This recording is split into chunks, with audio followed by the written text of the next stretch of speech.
મિત્રો આ વિડીયોમાં બતાવીશ કે એવી 3 ટિપ્સ જો એના વગર તમને લોન આપતું હોય ને તો એ 100% ફ્રોડ કંપની છે. મિત્રો આજે વિડીયોની શરૂઆત કરીશ.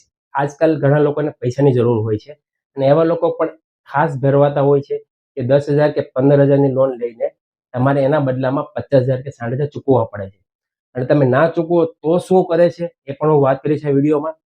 તો વિડીયો જરૂરથી જોજો અને સારો લાગે તો મિત્ર સર્કલને જરૂરથી શેર કરો જેથી આવા ફ્રોડ કેસમાં ના ફસાય અને પગલાં ના ભરે. મિત્રો આજકાલ પૈસાની જરૂર કોને નથી, બધા જ લોકોને જરૂર છે, પણ એટલી બધી જરૂર ફાસ્ટ હોય છે કે અત્યારે જો મળતું હોય ને એક દિવસમાં મળતું હોય ને તો 1 કલાકમાં રાહ જોતા હોય અને કલાકમાં મળતું હોય એ 1 મિનિટની અંદર રાહ જોતા હોય છે. મતલબ એટલો ટાઈમ નથી લોકો પાસે કે થોડોક વેઇટ કરી શકે. તો મિત્રો આ જે વસ્તુ છે એનો જ લાભ ઉઠાવે છે ફ્રોડ કંપનીવાળા.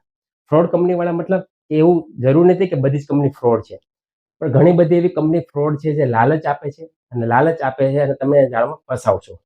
એમાં ભણેલા પણ ફસાય છે, અભણ લોકો પણ ફસાય છે. ભણેલા મતલબ કે જે વેલ એજ્યુકેટેડ છે એ કે ડિસ્ક્રિપ્શન જ એટલું બધું સારું લખેલું હોય છે તેમ ભણેલા વાંચીને ફસાય છે અને અભણ લોકો જે છે એ લખાણ જોઈને ફસાય છે કે ઓછા ટકામાં લોન આપે છે, ઓછા ડોક્યુમેન્ટ પર લોન આપે છે અને કોઈ પણ ડોક્યુમેન્ટની જરૂર નથી. આવી વસ્તુના આધારે તમે લોનમાં ફસાવશો. બીજી વાત કે ઘણી વખત તમે ફેસબુકમાં મેસેજ જોયો હશે કે 20,000 લોન આપે છે અને તમારે ભરવાના આવશે 20,000 ને 100 રૂપિયા, એ પણ તમારા 80 દિવસની અંદર. તો આવી જે કંપની હોય ને એ તો ફ્રોડ જ હોય છે. તો આજકાલ તમે પેપરમાં પણ ઘણા બધા કિસ્સા જોયા હશે કે 10,000 લોન એપ્લિકેશનમાંથી લીધી છે, ત્યારબાદ તેના ન્યૂડ ફોટા મતલબ ફોટાને એવું એડિટિંગ કરીને ખરાબ ફોટા તમારા જ મિત્ર સર્કલને વોટ્સઅપ પર શેર કરે છે કે આ ભાઈએ લોન લીધેલી હતી, ભર્યા નથી. એની પ્રેશરમાં આવીને તમે ના છૂટકે ભરશો ને તો જ તમે છુટકારો મેળવી શકશો. અને ઘણી વખત તો એવું પણ થયું છે કે તમે પૈસા ભરી દીધા પછી પણ તમારી મેસેજ આવે છે અને તમારા ફોટા શેર કરે છે.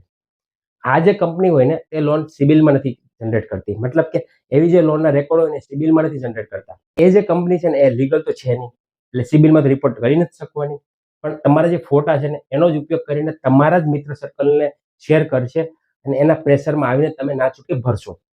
ઘણી વખત તમે જોયું હશે વોટ્સઅપના સ્ટેટસમાં આવે છે કે મારો ફોન હેક થઈ ગયો, તો આવા કોઈ પણ મેસેજ આવે તેને ઇગ્નોર કરવા. કેમ કે તમારા મિત્ર સર્કલે જો કોઈ પણ લોન લીધેલી છે અને જો તમારો નંબર એના ફોન બુકમાં સેવ છે તો એને મેસેજ જશે. તો આવી બહુ બધી ભૂલ કરતા હોય છે અને આવી 10,000 લોન માટે તમે એવું નામ બદનામ થશે કે જાણે તમે લાખ રૂપિયાની લોન કેમ ના ભરી હોય. તો આવી જાળમાં નહીં ફસાવો. તમારે પ્રેક્ટિકલ જાણવું હોય કે એવી કઈ કંપનીમાં આપણે ફસાઈ છીએ, કેવી રીતે ફસાઈ છીએ અને કેવી રીતે બચી શકીએ, જો એના માટે તમારે જાણવું હોય ને પ્રેક્ટિકલ, તો કોમેન્ટ કરજો. તો હું પ્રેક્ટિકલ બતાવીશ કે કેવી રીતે તમે ફસાવશો, કેવી રીતે કંપની ચેક કરવી, લીગલ છે કે ઇલીગલ છે, એ પણ હું પ્રેક્ટિકલ બતાવીશ. તો કોમેન્ટ કરજો. જ્યારે પણ કોઈ પણ કંપનીની એડવર્ટાઇઝમેન્ટ આવે છે ક્લિક કરો છો તો ત્યારે તમને ગૂગલ પ્લે સ્ટોર પર લઈ જાય છે અથવા તમે ડાયરેક્ટ એપ્લિકેશન ડાઉનલોડ થાય છે. જો ડાયરેક્ટ એપ્લિકેશન ડાઉનલોડ થતી હોય ને તો જિંદગીમાં ડાઉનલોડ એપ્લિકેશન નહીં કરવાની. કે એપીકે ફાઇલ હોય છે જે ગૂગલ વેરીફાઈ નથી કરતું, એટલા માટે એ કંપની રજિસ્ટર ના હોય. તો જો ડાયરેક્ટ એપ્લિકેશન ડાઉનલોડ થતી હોય ને તો એવી જિંદગીમાં એપીકે ફાઇલ નહીં કરવી. એ 100% ફ્રોડ કંપની છે. બરાબર. બીજી વાત, જે પ્લે સ્ટોર પર જાય છે કંપની, એમાં પણ એવું જરૂર નથી કે પ્લે સ્ટોર પર જાય બધી જ કંપની સાચી હોય છે, લીગલ હોય છે. નહીં, એમાં પણ ફ્રોડ કંપની હોય છે. એમાં પણ તમે જેની ડિસ્ક્રિપ્શનમાં કોમેન્ટ જોશો ને, કોમેન્ટ પરથી તમને અંદાજ આવશે કે સાચી છે કે ખોટી છે. બધી વસ્તુ તમારે ચેક ના કરવી હોય ને તો આસાનીથી રસ્તો તમને કહું ને ચેક કરવા માટે, તો એ છે 3 વસ્તુ. એ જો 3 વસ્તુ પર તમને લોન આપતી હોય તો 100% ફ્રોડ ગણવાની. પહેલી વાત કે જ્યારે તમે કોઈ પણ એપ્લિકેશન ઇન્સ્ટોલ કરો છો ત્યારે તમે ડિટેલ્સ ફિલ કરો છો.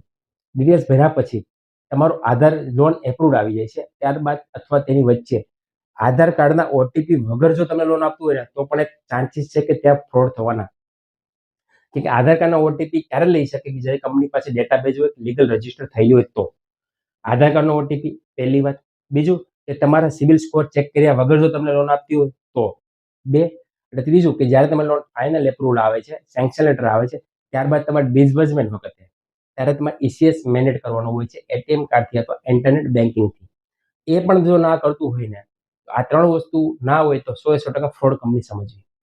ફ્રોડ કંપની શું કરતી હોય છે, ખાલી તમારી પાન કાર્ડ, આધાર કાર્ડના ફોટા માંગે છે, બેંક ડિટેલ્સ માંગે છે અને તમને 5 કે 10,000 રૂપિયા તમારા ખાતામાં તરત ટ્રાન્સફર પણ કરી દે છે. ત્યારબાદ ત્રીજે દિવસથી ફોન ચાલુ થઈ જાય છે, 10,000ના 15,000 રૂપિયા ભરો, નહીં તો તમારા ફોટા શેર કરીશું. અને એના જ પ્રેશરમાં આવીને તમે 20,000 ભરશો ને તો પણ તમારા પર ફોન કન્ટિન્યુઅસ આવ્યા કરશે. તો મહેરબાની કરીને આવી એપ્લિકેશનમાં નથી પડતા. આવા ઘણા બધા લોકોનો અમારા પર ડેઈલીના ફોન આવે છે. એના માટે જ ખાસ મેં આ માહિતી શેર કરું છું. વધુ માહિતી માટે અમારી ચેનલને ફોલો કરો અને સાચી લીગલ કંપનીમાં એપ્લાય કરવું હોય તો લિંક ડિસ્ક્રિપ્શનમાં આપી દઈશ કે જ્યાંથી તમે એપ્લાય કરી શકો છો. બીજી વાત, અમે પણ કોઈ પણ લોન કંપનીમાં એપ્લાય કરીએ છીએ એના માટે અમે કોઈ પણ એડવાન્સ ચાર્જ લેતા નથી. 100% ફ્રીમાં લોન કરી આપીએ છીએ. તો આવી જ માહિતી માટે અમારી ચેનલને ફોલો જરૂર કરો અને મિત્રો સર્કલને જરૂરથી શેર કરો.